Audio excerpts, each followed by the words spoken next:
Mame fa na se ma PENDREAM TV. PENDREAM TV de osia dem yopo. Nyepredem kale.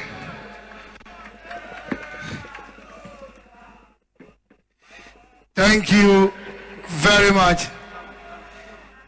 We will now invite our sister, Honorable Member of Parliament for Crawley Korte, Honorable Dr. Zanetor Rawlings, to come and make a statement. Honorable Doctor.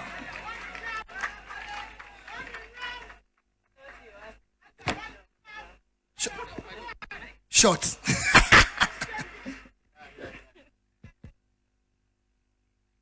Your Excellency, the Vice President of the Republic of Ghana, Professor Annoh, the National Chairman of the NDC, aka General Mosquito, the General Secretary of the NDC, Comrade Fifi, National Executives, Members of Parliament, present, Ministers, MMDCEs, Comrades, Nene May, is that correct? Nana May, Nene May, Kenane May. Yes, I think the Ulo May as well are here, so. Dear comrades, we've a tradition of celebrating the last day of the year together as we commemorate the 31st December revolution every year. This year, we're commemorating 44 years. This year, I stand before you as an orphan, but I have inherited new parents.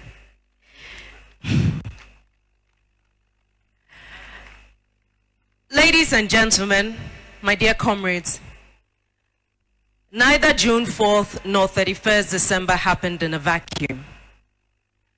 Whether or not we choose to speak about the truth of what happened, whether we choose to tell the young generation about the circumstances surrounding June 4th and 31st, whether we choose to remember or forget, does not change the fact that June 4th and 31st did not happen in a vacuum. When the 31st December revolution happened, the members of the Provisional National Defense Council were not made up of only military officers.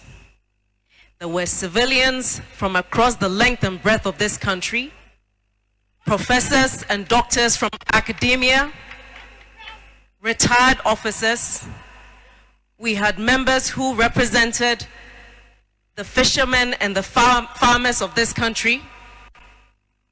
Indeed, the 10-year history of the PNDC did not happen on the backs of military people. It was the inclusivity of every Ghanaian that made 10 years possible. And so if we stand here to commemorate the 44th anniversary of the 31st December Revolution, it is also to honor the memories of all those who laid down their lives then and subsequently to build this country. Those who helped to consolidate the foundation upon which we now have our fourth republic.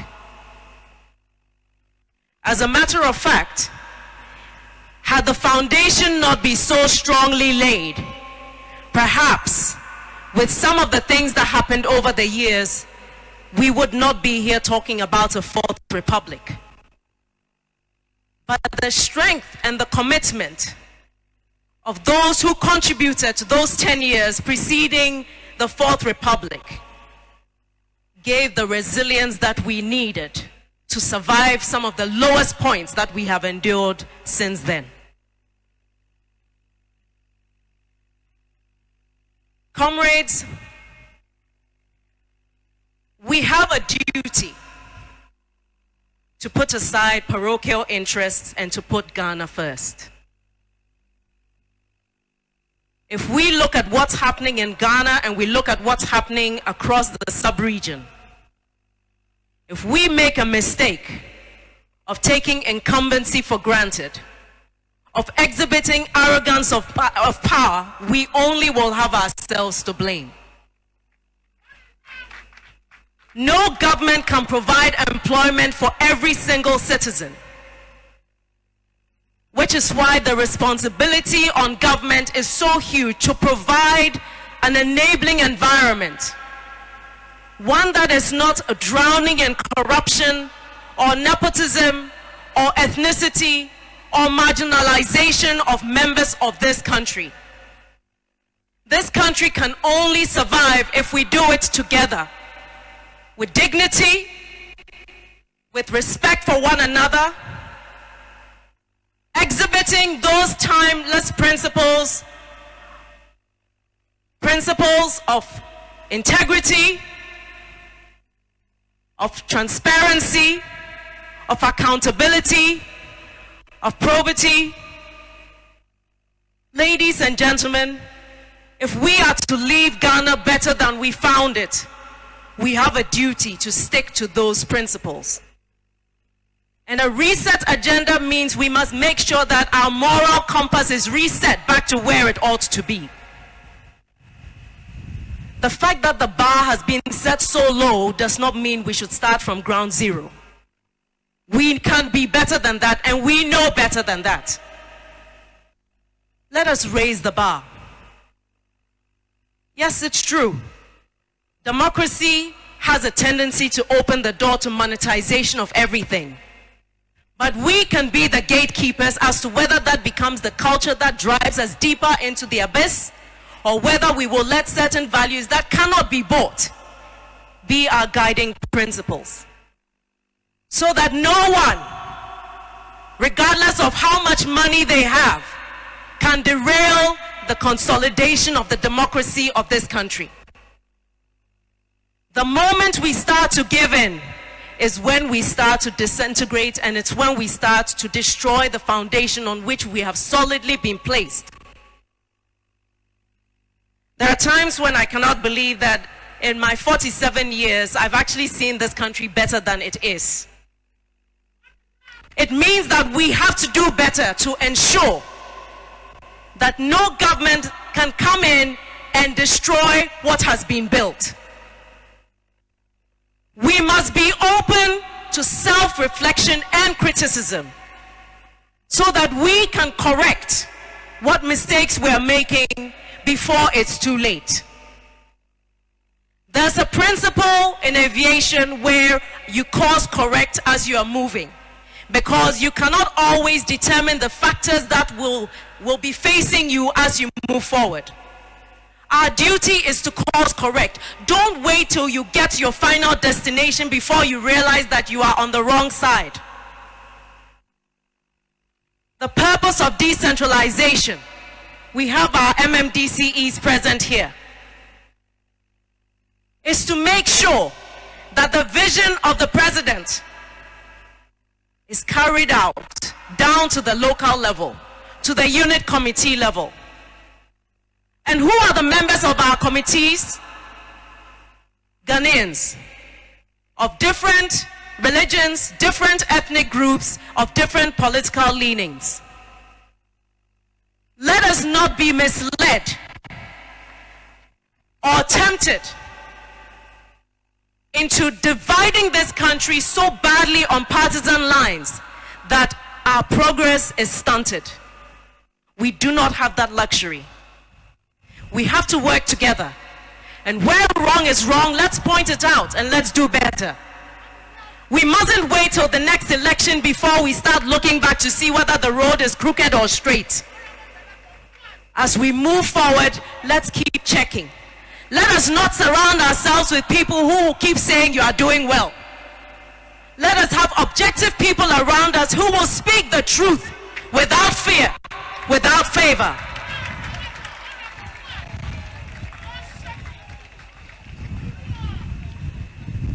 Comrades, whether appointed or elected, we all have a responsibility to do the right thing, to serve with integrity and humility.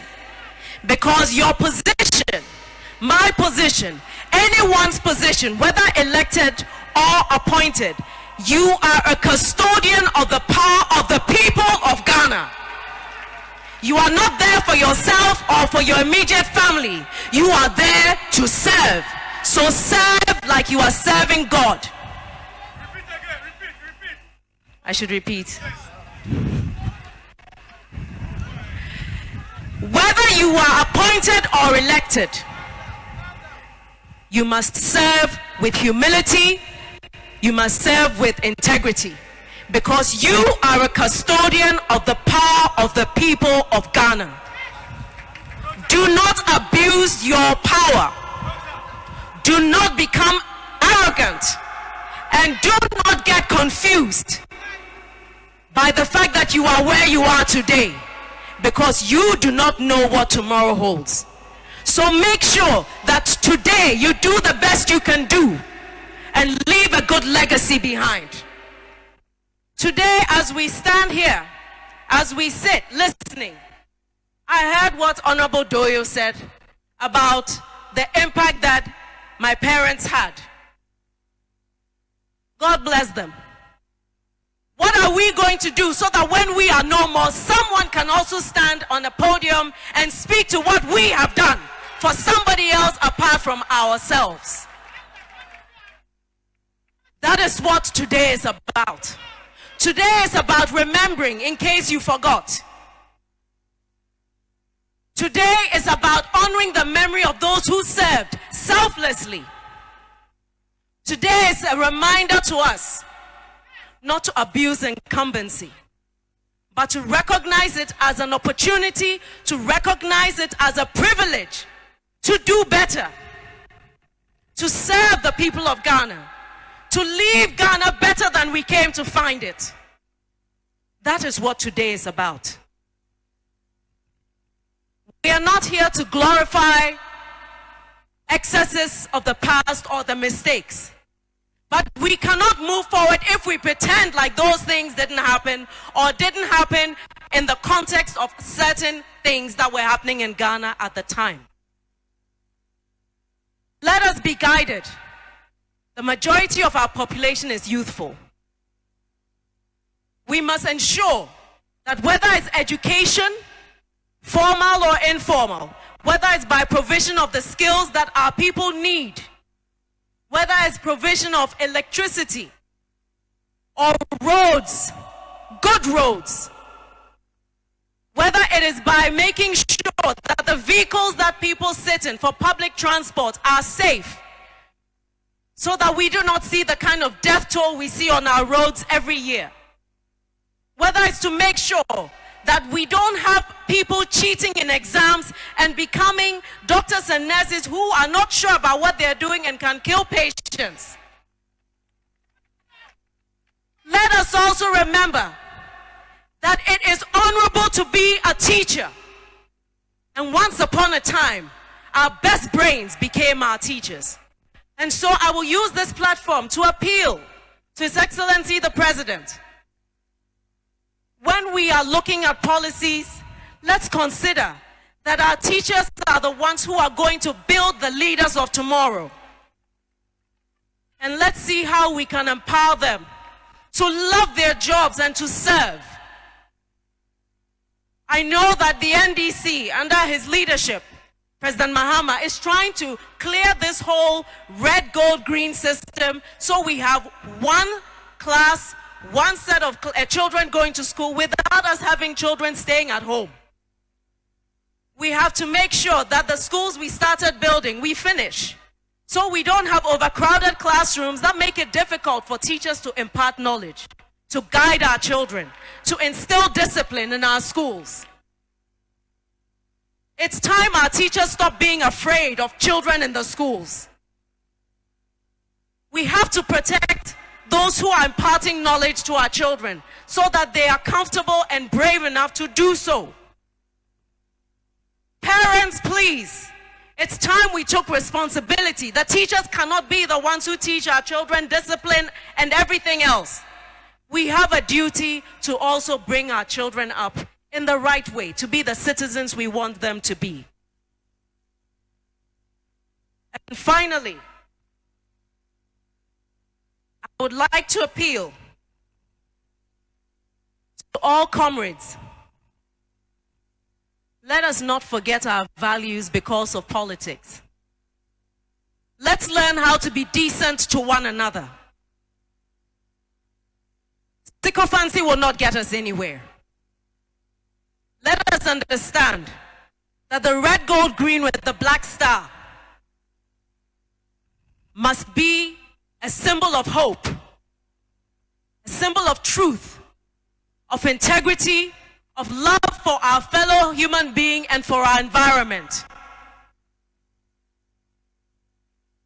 If we have all the gold and oil and we don't have clean water or food, we are nothing. You cannot eat gold, you cannot drink oil. You need clean water and you need food that is not contaminated. We must protect our resources because those are the things that will outlast all the finite resources like gold and diamonds and oil. We must protect our land. We must protect our water. And we cannot leave it in the hands of a few. Each of us must take responsibility as a custodian, as a guardian of this planet and protect this land that we have. There are countries who produce more food than Ghana and don't have all the resources we have. We can do better. Let us do better. And let us show that the revolutionary spirit still lives in us. And that the principles that brought about the PNDC into the NDC and where we find ourselves today. Let's remember it's about Ghana. It's about the legacy. It's about the next generation. Let's build transgenerational wealth. Let's ensure that we have discipline in our institutions. Let's make sure that we have consequence management, which means that people should know that when you do the wrong thing, there are consequences for it. And you can't get away with it just because you know Mr. A or Mrs. B. Let us be advised. This is a very volatile time in the sub-region. Let us not allow ourselves to become weakened and become a country that will fall like the others. We are a living example of what it should be. Let's maintain that example. I thank you so much. God bless us all. May God give us a better 2026. Thank you. Thank you, Doc. Thank you so much. Rawlings go, Rawlings come. Rawlings go, Rawlings come. Cadres may go. Thank you very much, my dear sister. God bless you. Dedi kama mamena PENDREAM TV ase. Na so far so good. Say open online portal e wo Ghana. Ah nipa share, nipa follow, nipa comment here. To my best of knowledge, without any biases, PENDREAM TV.